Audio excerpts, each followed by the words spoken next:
हमारे इस YouTube channel में आपका स्वागत है।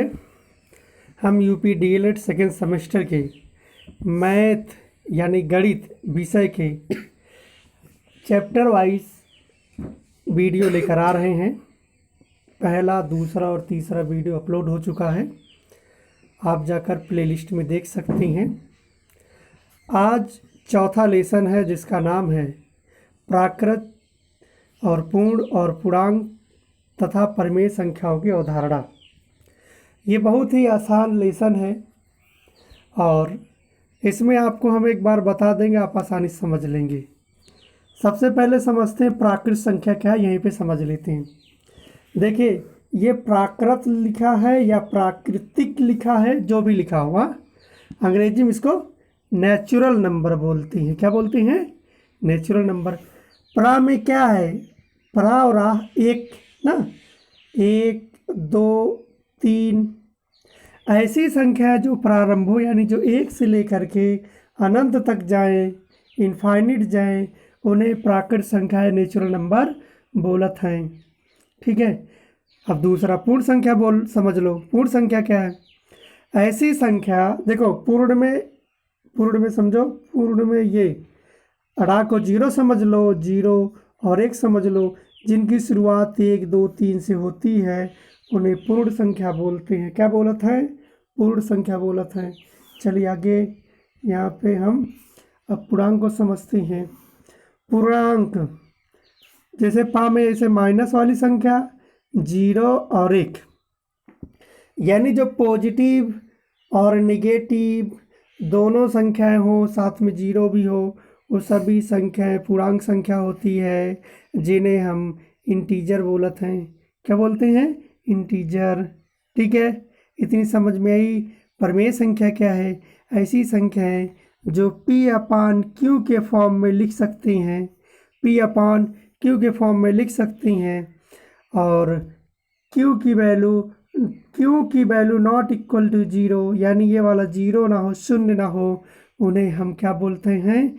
उन्हें हम परिमेय संख्या बोलते हैं। चलिए वीडियो को आगे बढ़ाते हैं। ठीक है, देखिए यहाँ पे आ गया। सबसे पहले समझते हैं संख्या क्या है। ठीक है, एग्जाम में आ जाएगा, लगते ही रह जाओगे कहाँ लिखें। यानी आप जिनसे गिनते हो, यानी संख्या क्या है? यानी कितनी वस्तुएं हैं जिससे बोध होता है, उसे संख्या बोलते हैं। बोले तो डिजिट। क्या बोले तो? डिजिट। ठीक है, अंक अलग चीज है, डिजिट। अगर डिजिट या अंक बोले वो अलग चीज है और संख्या बोले वो अलग है। डिजिट आपका 0 से 9 तक ही होता है, लेकिन संख्या आपकी इनफाइनिट हो सकती है। ठीक है, संख्यांक जिन्हें न्यूमेरल्स बोलते हैं, यानी जिन संकेतों को, यानी संख्याओं को जिन संकेतों द्वारा व्यक्त करते हैं उन्हें संख्यांक कहते हैं।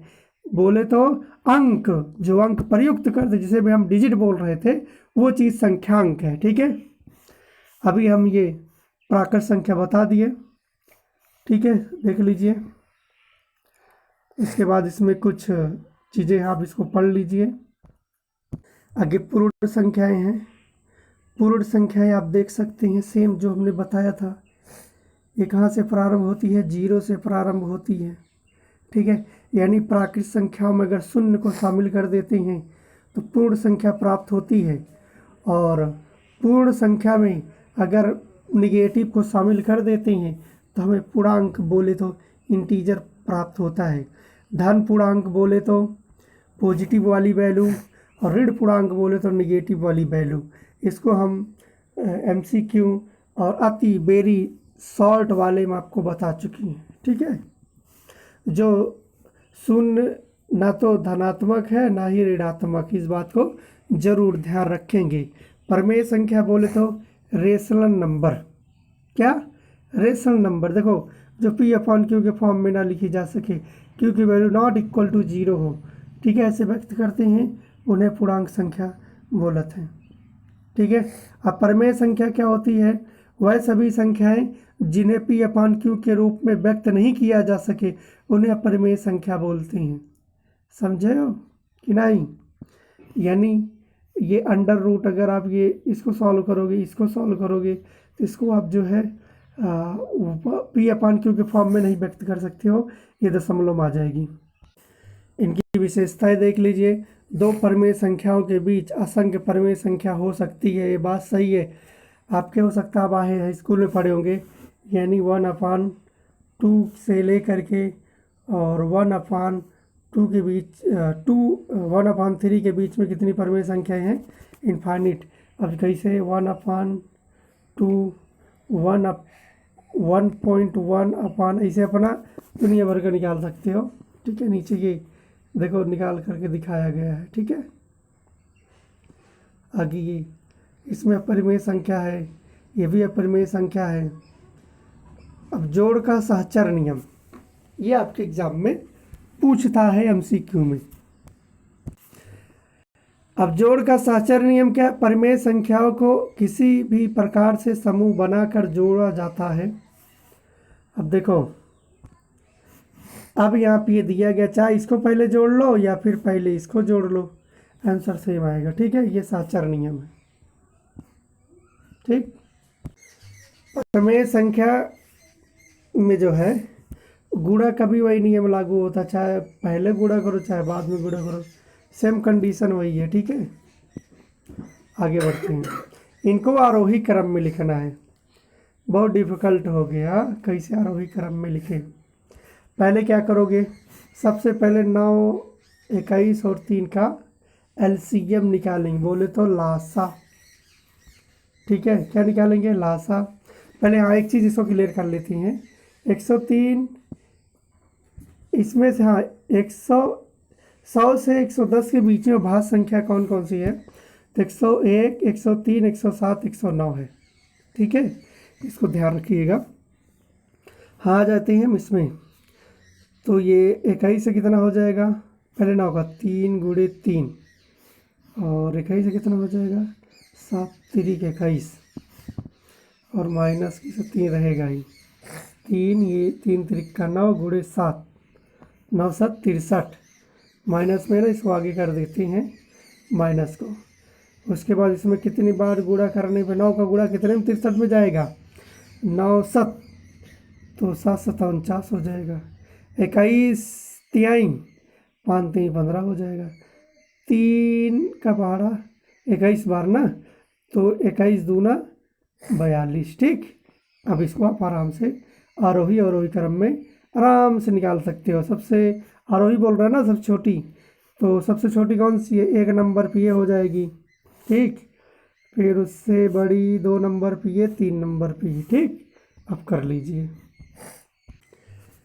अब परिमेय संख्या वैसे बताने में कितना आसान था, अब सॉल्व करने में हो सकता है आपको दिक्कत हो जाए। देखो, दो परिमेय संख्याओं का योगफल -1/3 है। यदि इनमें से एक संख्या -5/18 हो तो दूसरी संख्या ज्ञात कीजिए। तो चलिए हम मानते हैं वो संख्या यक्ष थी। क्या थी? यक्ष थी। तो हम उसको जोड़ते हैं किसमें? जो एक संख्या दी गई है, और घटाते हैं किसमें? जो हमारा योग है उसमें। घटाने के बाद आपका इस तरह आ जाएगा, ये यक्ष इधर आ जाएगा। ठीक है, उसके बाद आपका ये संख्या इस तरह बन जाएगी। उसके बाद एलसीएम निकाल लेंगे। एलसीएम निकालने के बाद आपका इस तरह 6 कहाँ से समझ रहे हो? 3 छंग, तो 6 एकम 6। ठीक, चलो 18 एकम 18, 5 एकम 5। तो दूसरी संख्या कितना? इसको जोड़ दोगे, ये माइनस में है इस वजह से घट जाएगी, तो माइनस यानी 1 होगा। 18 यानी -1/18 सही आंसर होगा। समझते रहो कि नहीं समझते रहो? आगे बढ़ो, चलो।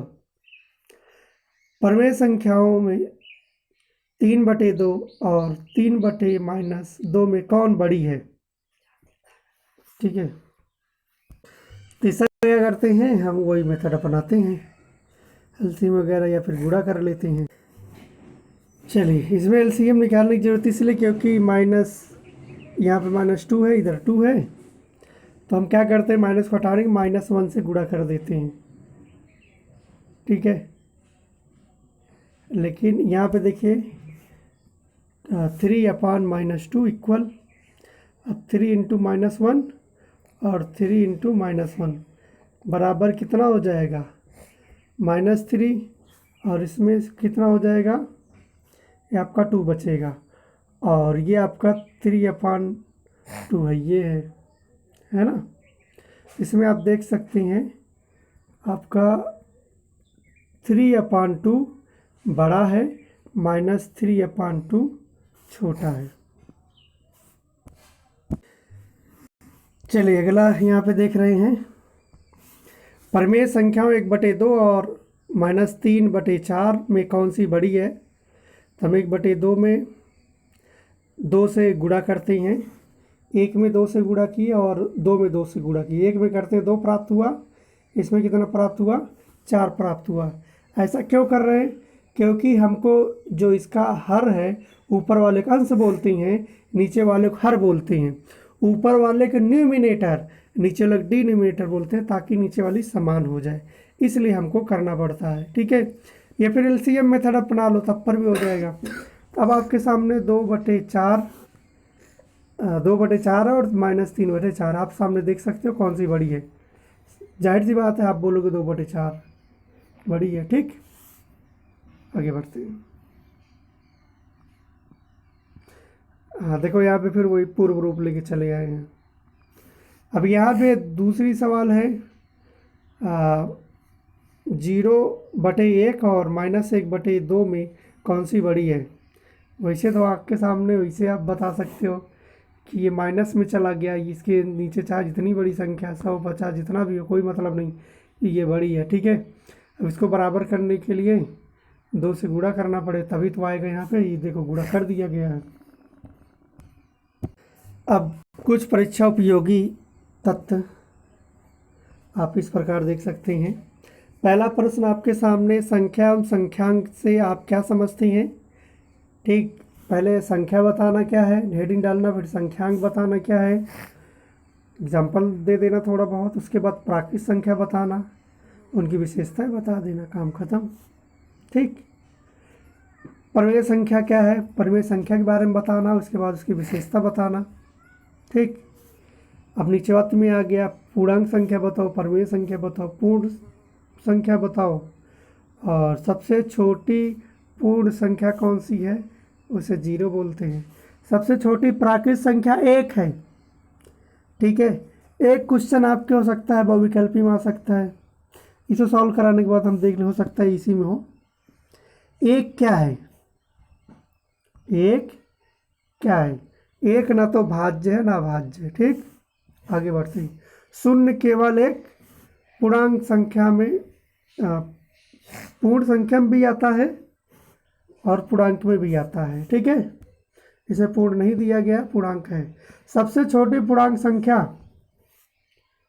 ठीक है, इनफाइनिट, यानी पता नहीं, अब 0 इधर ले लो, जैसे मान के चलो ये आपकी पृथ्वी है, पृथ्वी के ऊपर जाओ अथाह है, पृथ्वी के नीचे जाओ अथाह है, अथाह पता नहीं है, वो जो भी अनुमानता दूरी देते हैं आप उससे अनुमान कितना लगा सकते हो। ठीक है, ये फिर आप दाएं बाएं जाओ, ये 0 है, दाएं बाएं जाओ, बाएं जाओ, कोई मतलब नहीं। ठीक, इनमें से कोई संख्या नहीं होगी।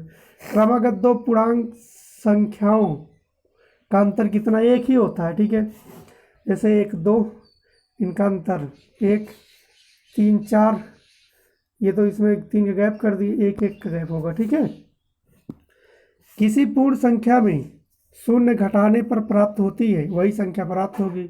अगर 0 से गुणा कर दोगे तब फिर 0 प्राप्त होगी, है ना, वही संख्या नहीं। प्राकृतिक संख्या इनमें से कौन सी है, 5 एकदम साफ साफ दिख रहा है। अगला सवाल आपके सामने है, ऋण पूर्णांक संख्या है, इसमें से -5 है। 2 असमान परिमेय संख्याओं के बीच परिमेय संख्या होती हैं, अनंत होती हैं। आप बीत चुका है, देख चुके हो। आगे बढ़ते हैं। परिमेय संख्या -4/9 से छोटी परिमेय संख्या है, ये इसमें से आप सब तोड़ लीजिए, -7/9 है। सबसे छोटी समअभाज्य 2 संख्या है, सबसे छोटी समअभाज्य एकमात्र 2 ही है। 2 असमान परिमेय संख्याओं के बीच परिमेय संख्या होती है, अनंत, इनफाइनिट होती है। अगला कथन आपके सामने है, निम्नांकित कथनों में सत्य कथन है, एक धनात्मक पूर्णांक एवं और योगात्मक प्रतिलोम से बड़ा होता है। ठीक है। 21 की अनुवर्ती 21 की अनुवर्ती मतलब आने वाली 22 होता है, 22 की अनुवर्ती 23 होता है। ठीक। अगर 21 की पूर्ववर्ती पूछता तो 20 होता, पूर्ववर्ती की पूर्ववर्ती पूछता तो 19 हो जाता। ध्यान से सुनो पहले, कान खोल कर देखो। 21 का अनुवर्ती 22 की अनुवर्ती 23 होती है। 21 का पूर्ववर्ती 20 की पूर्ववर्ती 19 होता है। समझा ना? अब दिमाग, इसे सक्सेसर, इसे प्रीडिसेसर बोलते हैं। हाँ, एक जोड़ना घटाने का होता है, हो सकता है आत्मी आ जाए, बता देना। निम्नलिखित संख्याओं में से प्राकृतिक संख्या 2 है और शून्य तो प्राकृतिक संख्या नहीं होती है, 1 होती है। निम्नलिखित में से कौन सी परमेय संख्या नहीं है? पाई अपरमेय संख्या है, ये आपके सी टेट में आ चुका है। यूपी टेट में हम खुद ही दिए थे, ऐसा बेचारा लुढ़क गया था। और ये यानी अपरमेय संख्या है। ठीक है। पाई जो है परिमेय है, लेकिन उसका मान परिमेय है। ठीक है। जैसे 22/7 लिखोगे, ये परिमेय में है, उसका मान 3.14। समझ में आया कि नहीं? यानी 3.14 इसकी जो पाई की वैल्यू है ये परिमेय है, और ये इसकी वैल्यू जो है परिमेय है। ठीक है। बड़ा आश्चर्य की बात है। आगे बढ़ते हैं। किसी परिमेय संख्या के समतुल्य परिमेय संख्या होती है, अनंत होती है। आगे बढ़ते हैं। यहाँ पे देख रहे हो, परिमेय संख्या -16/80 का सरलतम रूप क्या है? 16 पंचे 80, एक बार जाएगा, ये सही है। परिमेय संख्या 40/-25 का सरलतम रूप क्या है? 8 5 कर जाएगा, 5 8 40 और 5 25 25, ये। ठीक। आगे बढ़ते हैं। 19 नंबर, परिमेय संख्या 3/5 से बड़ी परिमेय संख्या कौन सी है? तो इसका कौन सा सही आंसर हो जाएगा? ये 7/10। ठीक है। परिमेय संख्या 4/9 से छोटी परिमेय संख्या कौन सी है? -11/18। अगली सवाल देखते हैं हम। परिमेय संख्या 0/-5 से बड़ी परिमेय संख्या कौन सी है? -2/-7।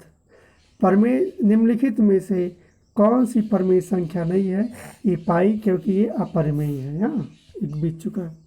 आगे यहीं पे देख लेते हैं। -1 और 1 के बीच कितनी परिमेय संख्या इनफाइनिट होती है, अनंत होती है? तो वीडियो को ही समाप्त करते हैं, उत्तरमाला आप देख सकते हैं। ठीक है। तो वीडियो को ही समाप्त करते हैं, चैनल को सब्सक्राइब कर लें। जय हिंद, जय भारत।